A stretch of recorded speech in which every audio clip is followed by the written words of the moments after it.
Hi, everyone, and welcome to the special simulcast of the Neil Haley Show and Celebrity Interviews live from the Grotto with Greg Hanna. Greg, what's going on, man? How are you? Doing amazing. Thank you. How are you, Neil?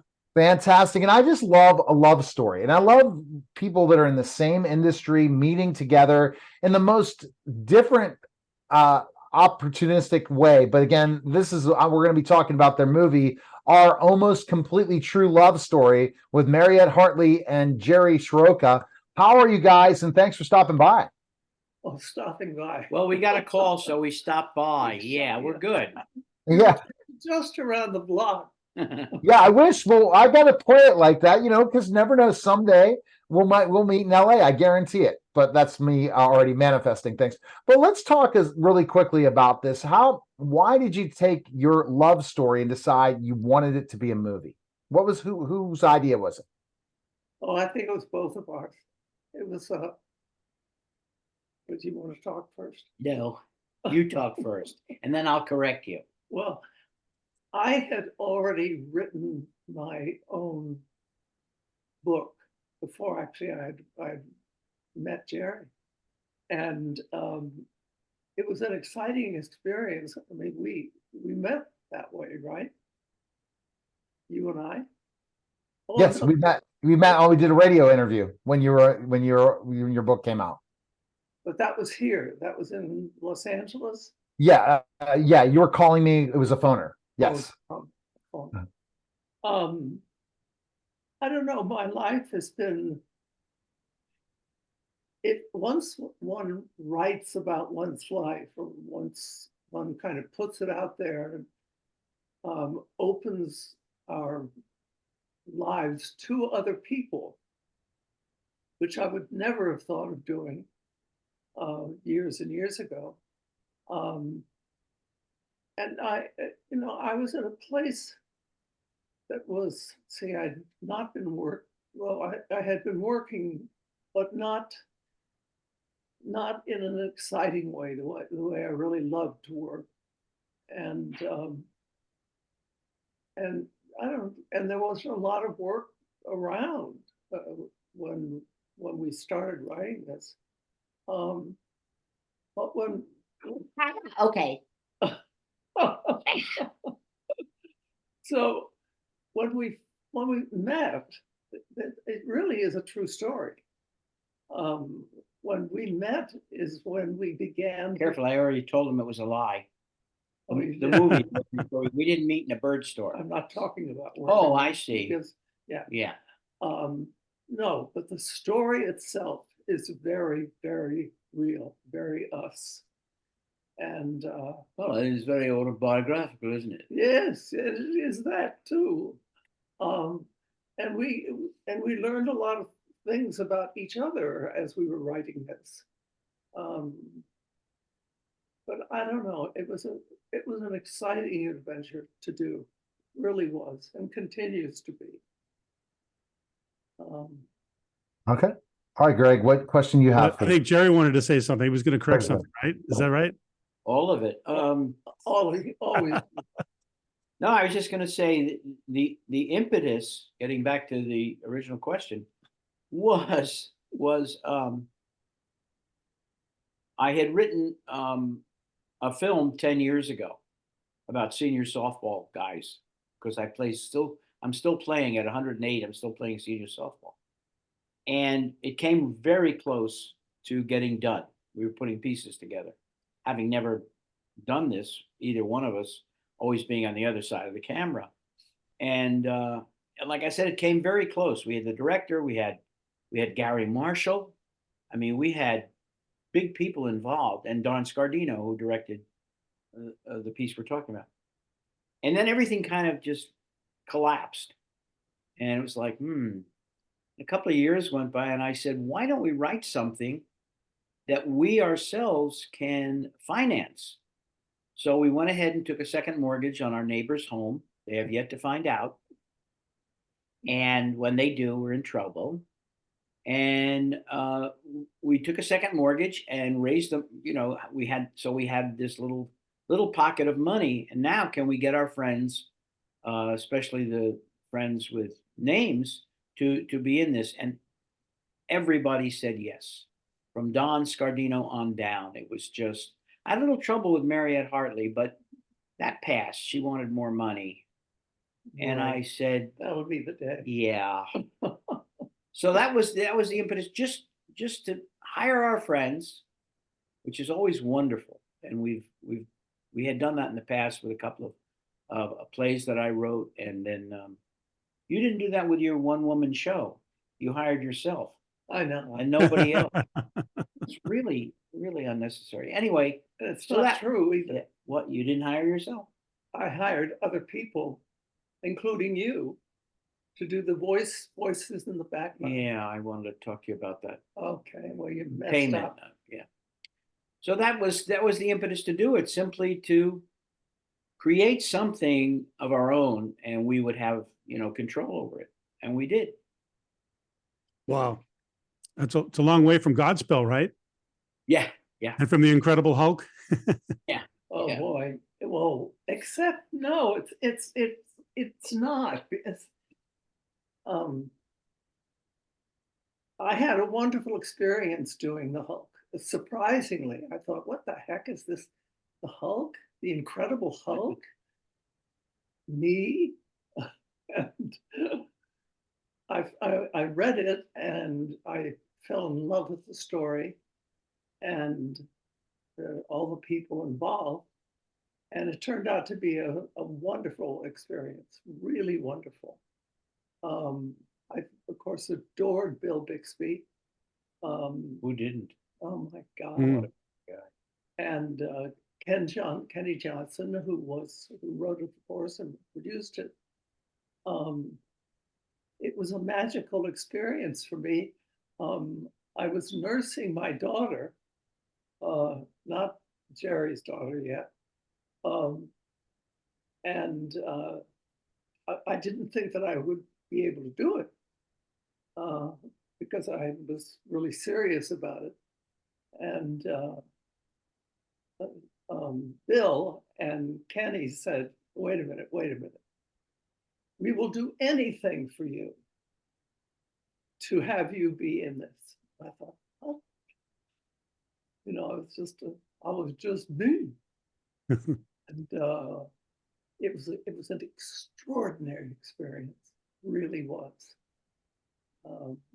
She jokes about it, winning an Emmy for it, but I had never seen it because I didn't watch those things. Mm. And then, she said, let's, so I watched it. I was knocked out. I said, why do you, she jokes about it a lot, that great line of yours. You went to bed with Bill Bixby and woke up with Lou Ferrigno. Lou Ferrigno, yeah. and we got an Emmy for it. But boy, I had no idea how wonderful it was. And the pictures behind me are crooked. What? Oh, they are. This would that help? Okay, that's good. Okay. Now the pictures look straight. It just Oh, that's great. Okay. Yeah, that was one of my favorite TV shows. Well, me too. Me yeah, too. Loved it. Especially a big guy like I am, Greg, at 6'10", 280 Mm. plus pounds that I am. You're Now- 6'10"? Yeah, I'm 6'10", so yeah. Stand up. Yeah, well, assume I'll have to show you after. All right, so because I'm not wearing pants. Just kidding. Makes two of us. So that's Jerry, did you guys pass during your careers in Hollywood before meeting together? No, Never. First time I saw her was a dinner. In a Moroccan restaurant. Right. We had run on a slate of people for the SAG board, and we both got elected. I ran because I had been a member of the board in New York, and I thought, Vice president. well, yeah, thanks. Well, Thanks, yeah. Mario. Okay. Fourth national vice president, but I'll talk to you anyway. Missed it. And I thought, I was going through a divorce, and I thought, how do I meet women? I don't drink, and I went to one bar with my friend Lloyd, who is the Birdman, the bird store. He's my best friend, and he took me to a bar, and I thought, oh my God, I can't do It was a this. bar like that. Smoky and No, it was worse than that. yeah, it was. Anyway, so I thought, I'll run for the board. At least I'll meet some actresses, Older. and I older. saw her sitting across the room, but I wasn't about to confront her. After all, it was, what's your name again? Mariette. After all, it was Mariette Hartley, and I knew who she was, and I had always been captivated by her. And my dad and I would watch television, and the Polaroid commercials would come on, and my dad would turn to me and say, "Who is that? She's better than the show we're watching." And that was a few years ago. Thanks a lot. That's okay. Geez. So, well, oh, wait, what was the question? You had a question. Who did? I did. No. No, so I don't know if it's a joke or not, joking around. So I'll get to Mariette. Now, thinking about how they put it into more the movie story where it's online, that fits. But it really, watching the trailer, it just gives you that cute, just wow, because it's a love story as romances go. Because romance sells. Romance novels are one of the biggest sellers out there, right? So when you look at the story and you look at specifically that you guys don't first connect that you're perfect for romance, right, Mariette? Especially in the movie. Oh no. Right. It was like, who are you? I I didn't. No, the thing about me, I guess, is one of the things about me is that I love humor. I absolutely love it. And it's been so much a part of my life, as has the other stuff. But humor gets me every time. I'll And say. it's true. I don't know what it is about it, but it's true. And it, for me, who's had a kind of up and down life, humor picks me up every time. It just does. And with Jerry, who has such intelligent humor, Thank you so much. you're very welcome. That it just it was wonderful to be with him and to be picked up by his humor. He made me laugh almost. Well, during the day, it's heavenly. I mean, what we do is laugh. Unless, yeah,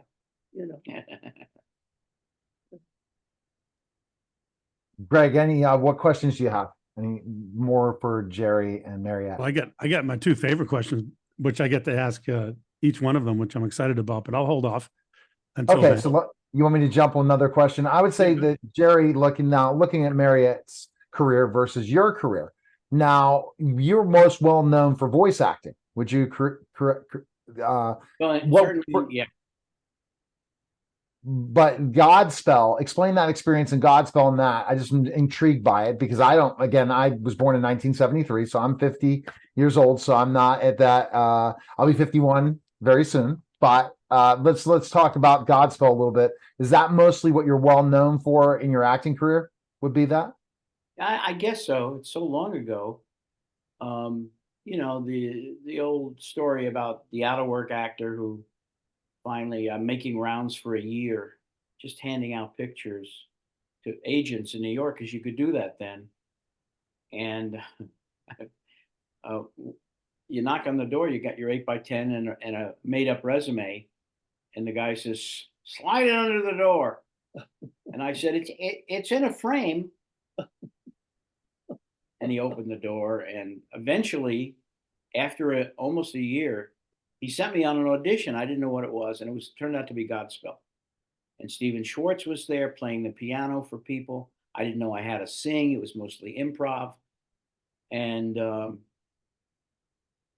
I was really funny nasty to him.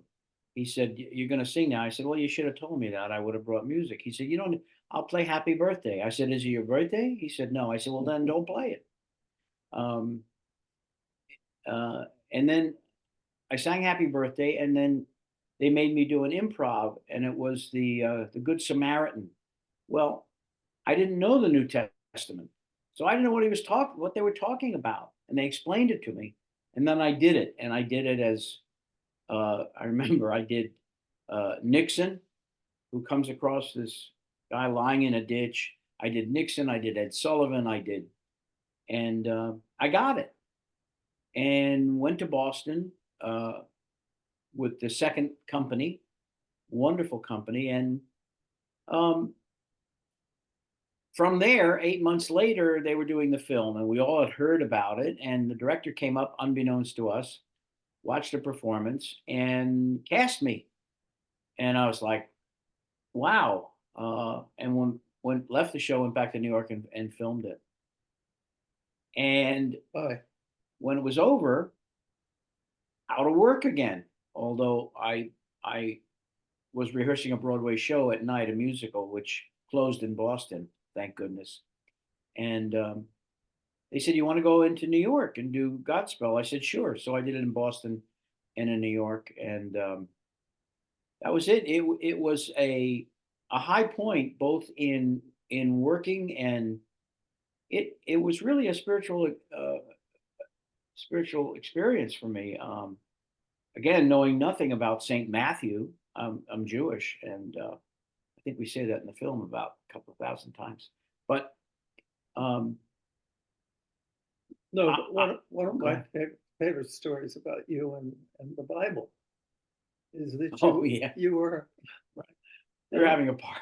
Go ahead. We're having a party in one of our hotel rooms out in Boston, and I'm sitting on the floor because there were 12 of us, I guess, and I pulled out the New Testament, which is in every hotel room, and I start going through it, and I said, "Whoa, hey guys, this is the script. This is what are you reading, Matthew?" I said, "Yeah." And they said, "You didn't know that?" I said, "No, listen, this is the whole script. And John Michael Teblak is getting credit for this. Somebody wrote this a few years ago." And everybody thought I was kidding, and I wasn't.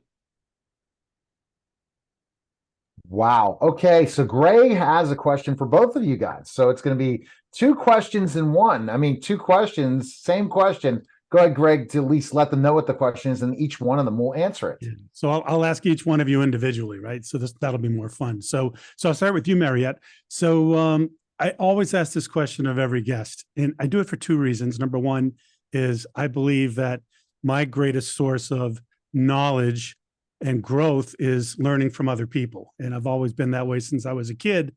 And you guys have had a lot of experiences. And then two, I feel that hopefully the people that I'm hopefully will watch this will gain something as well. So here's the question. So Mariette, what do you feel is the most important thing in life you've ever learned?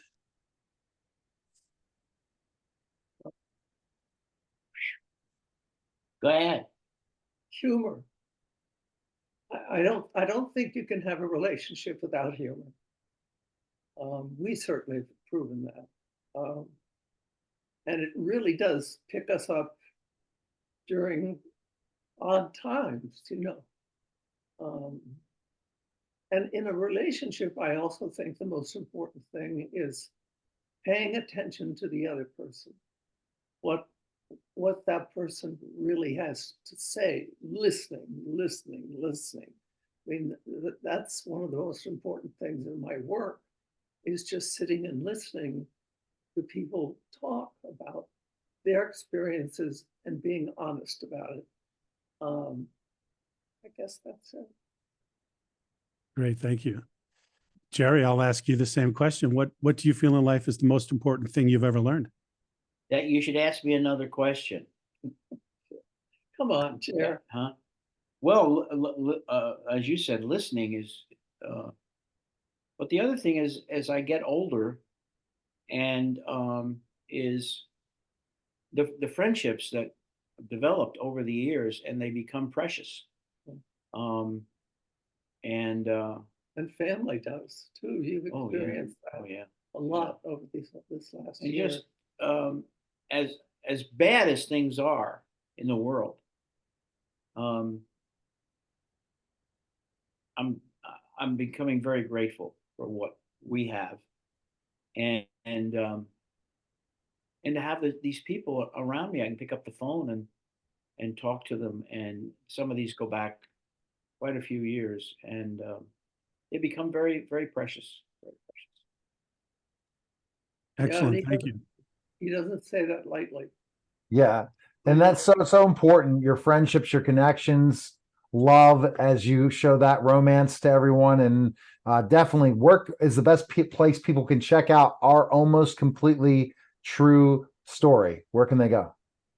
Oh, Amazon. It's on Amazon. Everywhere. Vimeo. I had the list. Vimeo, voodoo.voodoo.udo. You do so well. Vimeo, Amazon, Dish. If you Google that, if you Google "Our Almost Completely True," by the way, the original title was "Our Almost Completely True Story," and the distributor, who we're so blessed to have, a company here in Santa Monica called Vision, they called and they said, the title's kind of long. We're thinking one word. So, okay, we'll get back to you. I called my son, I called my daughter, we called her son. We need a one-word title for our movie. And we came up with like 5 of them. Oh, more than that. Well, 5 good ones. Oh, sorry. And we sent them along, and they said, "It's okay, we got it." I said, "What is it?" And they said, "Well, now it's Our Almost Completely True Love Story." I said, "So you added a word." So, okay. So that's what happened. All right. Well, excellent. We appreciate it, guys. Thanks again for stopping by. Great. It's fun watching you guys. It really is. I just mentioned one thing, that I went to Carnegie Tech, Oh, right which is yeah. the Carnegie Mellon's where I started in radio. I didn't go to Carnegie Mellon, but at WRCT Studios 88.3, and there's so much, of theater coming through CMU. I guess you're one of those highlights of that group, right? For sure. I guess so. I don't know. Yeah. I haven't been in touch with many people from Carnegie Tech, but it's a nice name. Will you stop it? Gotcha. Yeah. But that was an experience. Awesome. But I was just thinking, how did you pick my name out of the bowl, and then realize, of course, did you know that? I mean, did you know that I went to Carnegie? No, I didn't. That's something new. So I'm gonna have to look into that. Is that in Wikipedia? I'm sure it is. I'm sure. We'll check. Well, we appreciate it, Mariette. Thanks again. Thank you, Jerry. All right, that was a special simulcast of the Neil Haley Show and Celebrity Interviews live from the Grotto. Greg Hanna, guys. Take care.